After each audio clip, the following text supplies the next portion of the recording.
일본 강제징용 피해자 4명이 일본 기업 신일철 죽음을 상대로 낸 소송이 어제 13년 만에 결론이 났습니다. 피해자들에게 일본 기업은 1억 원씩 배상을 하라, 이런 판결이 났습니다.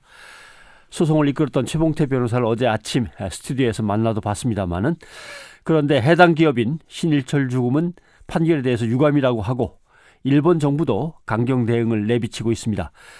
오늘 아침에는 일본 내에서 우리 강제동원 피해자들을 도우며 소송을 이끌었던 일본인 변호사 한 분을 연결해 이야기를 들어보려고 합니다.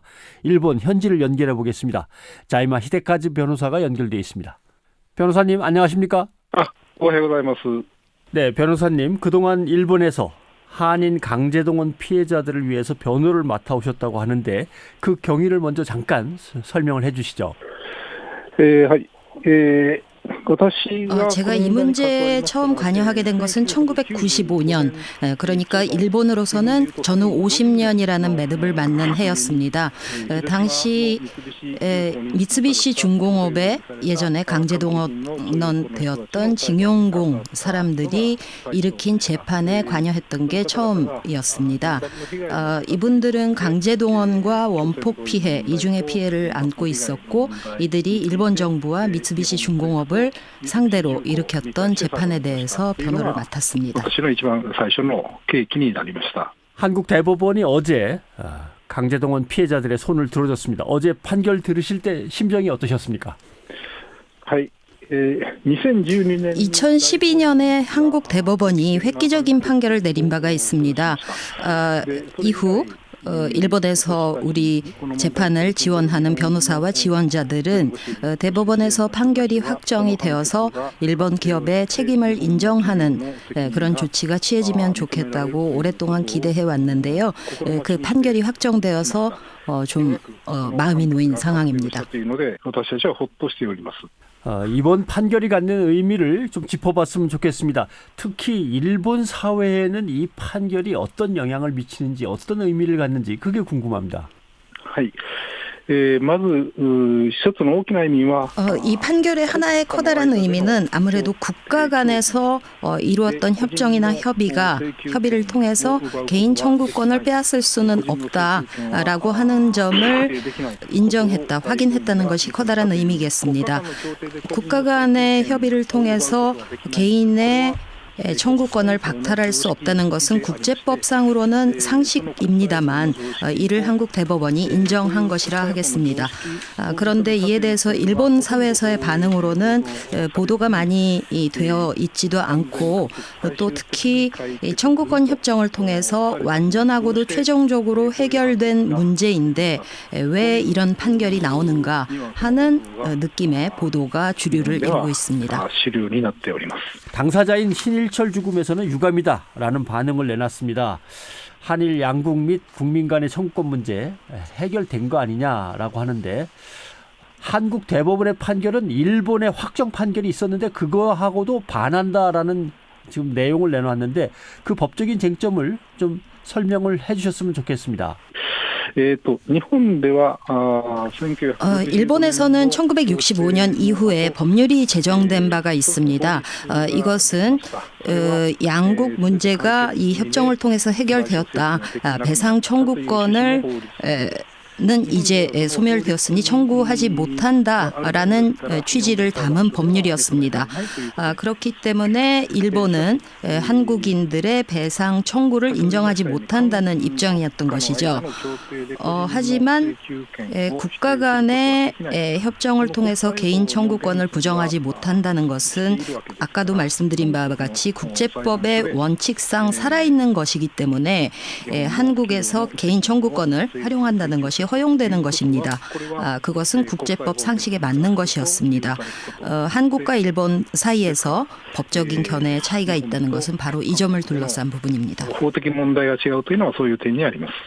2005년 공개된 협정 당시 회의록도 있습니다. 그때 내용을 보면 미수금, 보상금, 이제 기타 청구권, 이런 것들은 이걸로 해결한다고 돼 있지만 사실 개인적인 피해자들의 불법적인 일에 대한 배상 이런 것들은 적혀 있지 않기 때문에 한국에서는 이 문제가 늘 청구권을 갖고 있는 문제로 얘기돼 왔고 역시 양심적인 법조인들은 이걸 다 인정해 왔는데 여기에 동의를 늘 해주고 계셨군요. 일본 정부에서는 당연히 강경 대응하겠다. 그리고 외교 채널을 통해서 항의도 해왔습니다. 외교 문제화하려고 하는 일본 정부의 움직임에 대해서는 어떻게 생각하십니까?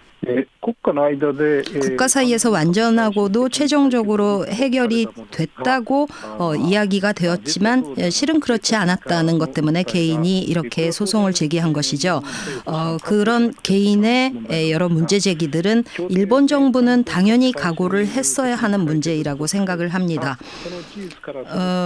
그럼에도 불구하고 완전하고 최종적인 해결이라는 입장을 견지해온 일본 정부에서 말씀한 바와 같이 이 대응을 하고 있는 것은 그들의 맥락상으로는 예상이 가능한 것인데요. 1965년 협정 당시 일본은 한국에 대해서 지불한 금액을 둘러싸고 이는 식민지 지배에 대한 배상 관련된 자금이 아니라 한국에 대한 독립 축하금 혹은 경제협력 자금 명목으로 지불하는 것이다 라고 이야기를 한 바 있습니다. 그것을 이제 와서 배상은 모두 끝났다. 개인에 대한 보상도 모두 종료되었다고 주장하는 것은 허용될 수 없는 일이라 생각합니다.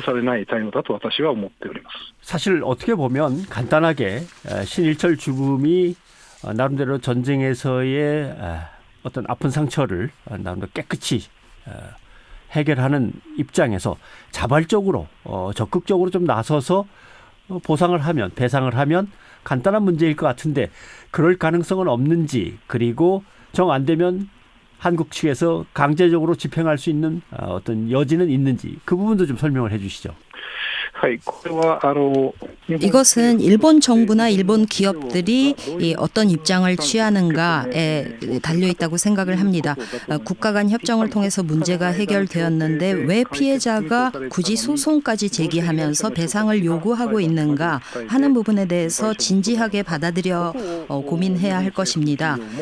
일본의 속담에는 밟힌 발의 아픔은 그 발을 밟힌 사람밖에 알지 못한다 하는 표현이 있습니다.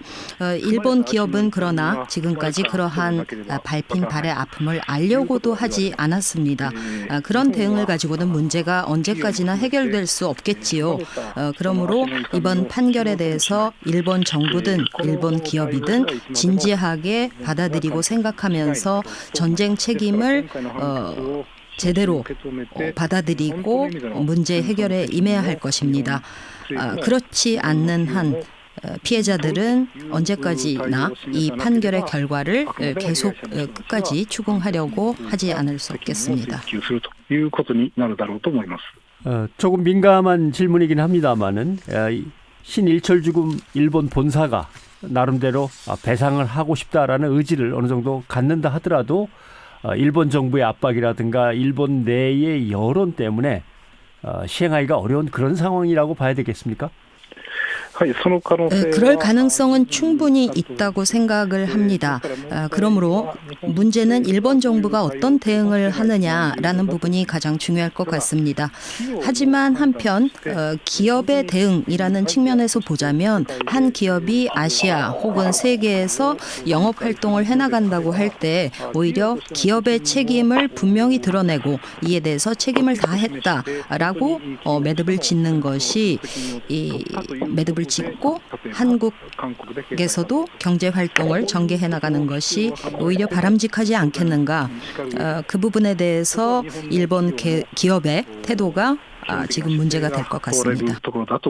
보니까 신일철 죽음 같은 경우 한국 내에 포스코 주식을 갖고 있다든가 갖고 있는 자산이 있더라고요.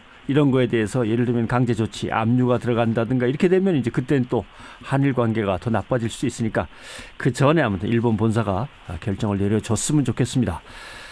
지금 일본에서 강제동원 피해자들을 도와오신 일본 법조인 자이마 히데카츠 변호사를 만나고 있는데요. 일본인이신데도 이렇게 우리 피해자들을 도와야겠다고 결심하신 어떤 계기나 이유 같은 게 있는지 모르겠습니다.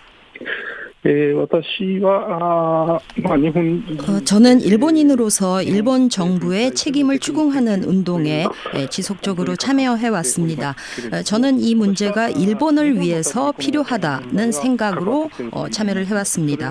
일본이 진정한 의미에서의 전쟁 책임을 다해오지 않았던 것이죠.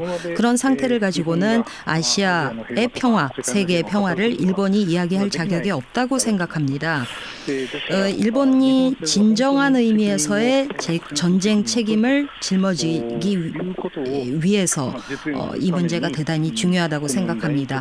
스스로 과거에 일으켰던 침략 전쟁에 대해서 인정하고 그로 인해서 피해를 입은 아시아 피해자들에게 책임 있는 조치를 취해 나가는 것이 앞으로 아시아에서 일본이 책임 있는 국가로 바로 설 수 있는 길이라고 생각합니다. 그런 의식하에서 제가 이 문제에 지속적으로 관여해 왔습니다. 네. 일제 강제동원 피해자들은 이제 고령이어서 많은 분들이 세상을 떠나셨고 이제 몇 분 남지 않았습니다.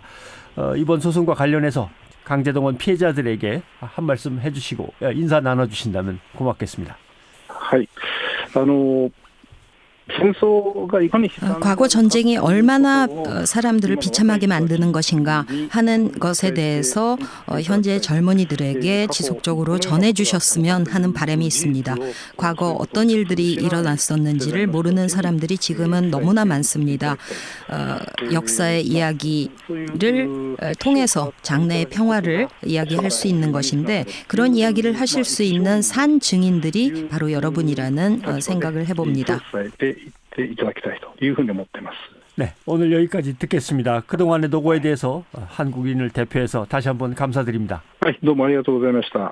일본 내에서 한인 강제동원 피해자들을 도와 일본 정부와 기업들을 상대로 소송을 벌여오신 분입니다. 자이마 히데카츠 변호사를 만나봤습니다. 동시통역에는 강혜정 선생님이 도움 주셨습니다. 고맙습니다.